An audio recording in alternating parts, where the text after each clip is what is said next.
అంశం చూసుకుంటే ఇటు మహిళల రక్షణ విషయంలో తెలంగాణ సర్కార్పై తీవ్ర స్థాయిలో ఫైర్ అయ్యారు బీఆర్ఎస్ సీనియర్ నేత ఆర్ఎస్ ప్రవీణ్ కుమార్. మరి మహిళల భద్రత అంశానికి సంబంధించి సీఎం రేవంత్ రెడ్డి ఎప్పుడైనా మీటింగ్ పెట్టారంటూ కూడా ప్రశ్నించారు. ఆయన ఎక్కడ పడితే అక్కడ బహిరంగంగా మద్యపానం చేస్తున్న పోలీసులు ఎప్పుడైనా చర్యలు తీసుకున్నారంటూ కూడా ఆర్ఎస్ ప్రవీణ్ కుమార్ గారు ప్రశ్నించారు. మరి దీన్ని ఏ విధంగా చూడొచ్చు అంటారు? నేరరహిత సమాజం అనేది కళ. ప్రవీణ్ కుమార్ గారి మొత్తం ఇంటర్వ్యూ చూశాను. చాలా వైజ్మెన్, వారితో నేను విద్యారంగంలో కలిసి పనిచేశాను. ఏమంటున్నానంటే ఒక మంచి ఆదర్శంగా ఉండే పోలీస్ ఆఫీసర్గా ఒక విద్యారంగాన్ని కూడా బాగు చేద్దామని ప్రయత్నం చేసి కరీంనగర్లో టీచర్ల వ్యతిరేకత గురయ్యారు. ఆయన కరీంనగర్ ఎస్పీ ఉన్నప్పుడు టీచర్లు సమయానికి స్కూల్కు రాకుండా, టీచర్లు విద్య బోధించకుండా పోతే నక్సలైట్ పెరుగుతున్నారు, కారణం మీరే అన్నాడు. టీచర్ సంఘాలను నేను వ్యతిరేకించాను. ఆయన విద్య బాగు చేసే ప్రయత్నం చేశాను. కేసీఆర్ గారి హయాంలో అయితే విద్యను బాగు చేసే క్రమంలో 10 ఏళ్ళు 8 ఏళ్ళు గురుకుల పాఠశాలకు ఇన్ఛార్జ్ అప్పగిస్తే అద్భుతంగా తీర్చిదిద్దారు. ఆయన వ్యక్తి విషయంలో ఆయనకు తప్పుపట్టే పడ్డారు. కానీ ఆయన కొన్ని విషయాలు ఉదాహరణలు చెప్పాడు. కరెక్టే.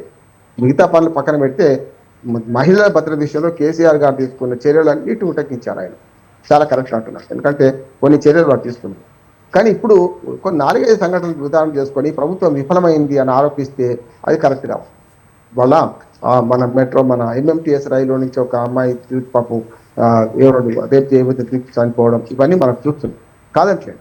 ఆ సమాజం అన్నాక సంఘటనలు జరుగుతుంటాయి. ఈ సంఘటనలు మీరు ఇప్పుడున్న పార్టీ మీద వేయకండి, సమాజంలో మన బాధ్యత కూడా ఉంది అని అంటున్నాను. ఒక మంచి పోలీస్ ఆఫీసర్గా ఆయన ఎన్నో కేసులు చూశారు. ఆయన అనుభవం చాలా పెద్దది, కాదంటలేదు. కానీ ఇవాళ మన రేవంత్ రెడ్డి గారి ప్రభుత్వం మీద బదనాం చేయడానికి ఒక 4-5 సంఘటనలు చూపించి కరెక్ట్ కాదు.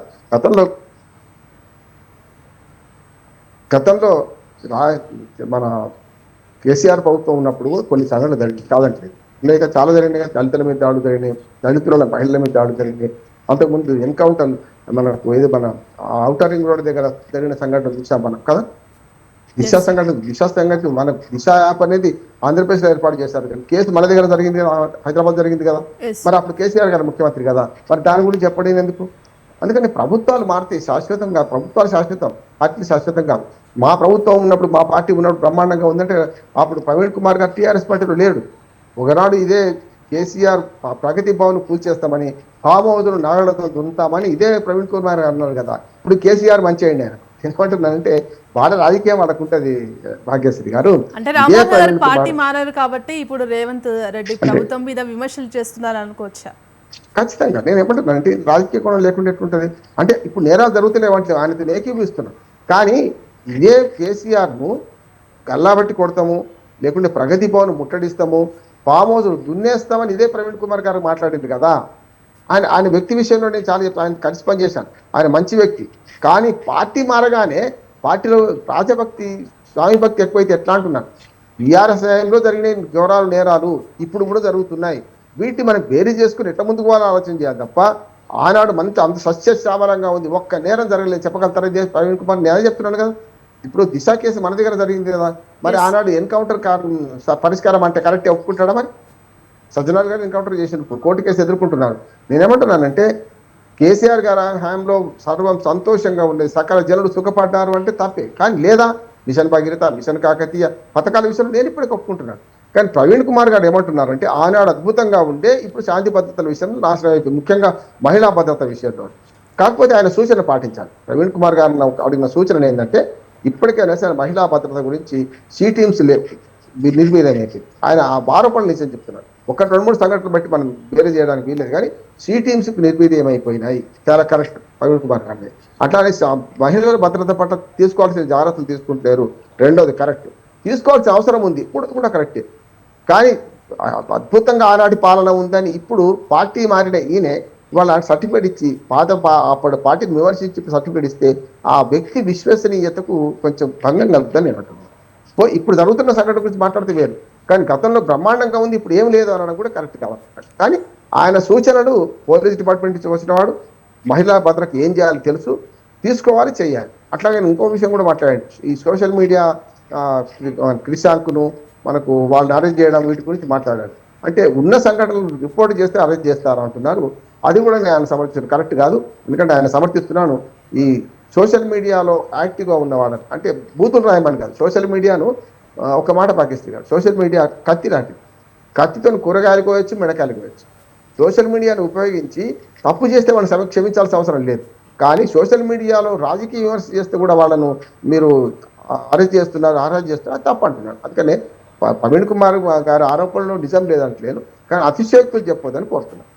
అయితే రామ్మోహన్ గారు ముఖ్యంగా అంటే రాష్ట్రంలో ఇటు మేడ్చల్ ఎంఎంటీఎస్ దగ్గర భోగిలో మహిళలపై అత్యాచారం, అలాగే ఇటు సంగారెడ్డిలో జరిగిన అత్యాచారం, నాగర్ కర్నూలులో జరిగిన స్వయంగా ఒక గుడి దగ్గరనే మహిళలపై అత్యాచారం చేసిన పరిస్థితి కనిపిస్తోంది.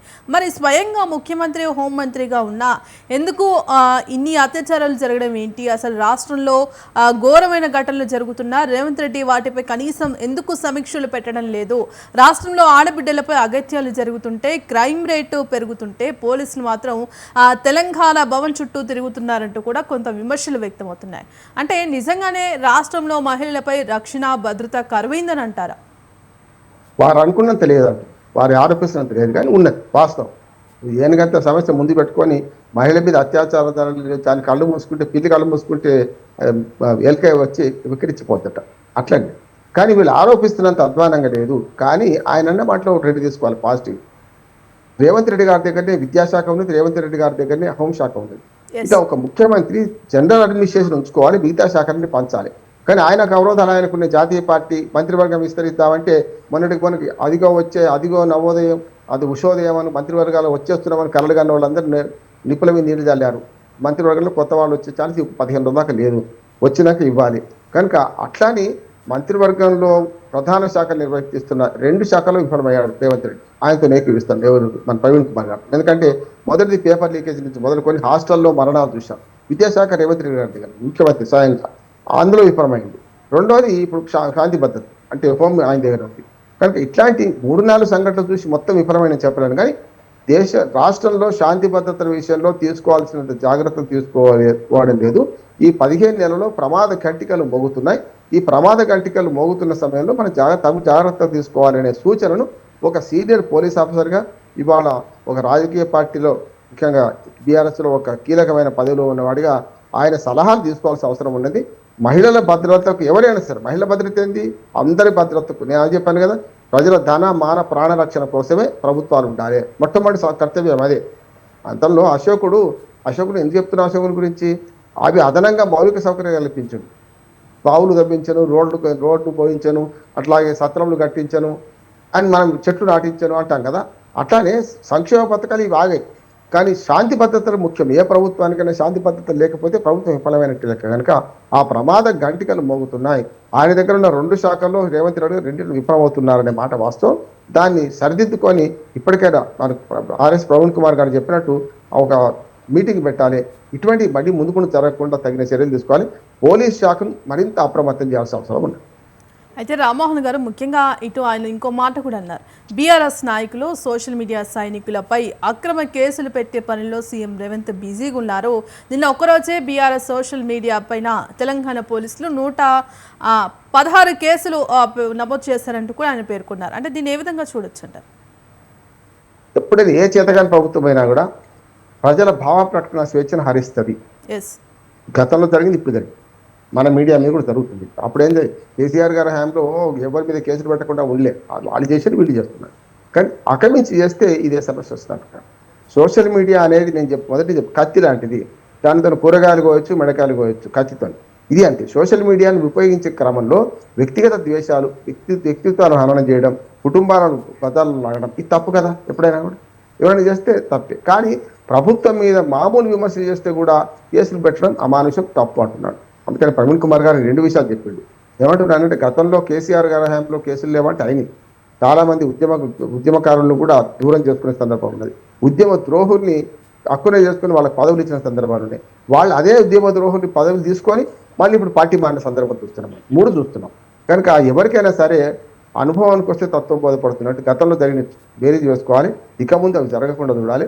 ఇప్పుడు ఈ ప్రభుత్వం చేస్తున్న పని మాత్రం ప్రవీణ్ కుమార్ గారు అన్నట్లు ఏదైతే సోషల్ మీడియాలో కొందరు ఉంటారు వాళ్ళని ఖచ్చితంగా శిక్షించాల్సిందే అంటున్నాడు.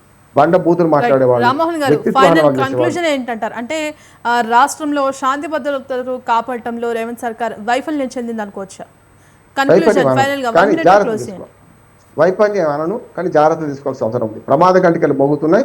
హోంశాఖ మినిస్టర్గా ఆయన తగిన న్యాయం చేయాలి, లేకపోతే వెంటనే మంత్రివర్గ విస్తరణ చేసి ఆ రెండు శాఖలు, విద్యాశాఖ, హోంశాఖ వేరే వాళ్ళకి అప్పచెప్తే బెస్ట్ అన్నాడు. ఆయన వైఫల్యం కాదు, ముఖ్యమంత్రికి చాలా బాధ్యతలు ఉంటాయి. ఆ బాధ్యతలు ఈ రెండు కీలకమైనవి కనుక వేరే మంత్రులకు ఈ ఇద్దరు మంత్రులు వస్తే తప్ప సాధ్యం కాదని నేను అంటున్నాను. రైట్, థ్యాంక్ యూ అండి రామ్మోహన్ గారు టు ద పాయింట్ చర్చా కార్యక్రమంలో పాల్గొన్నందుకు.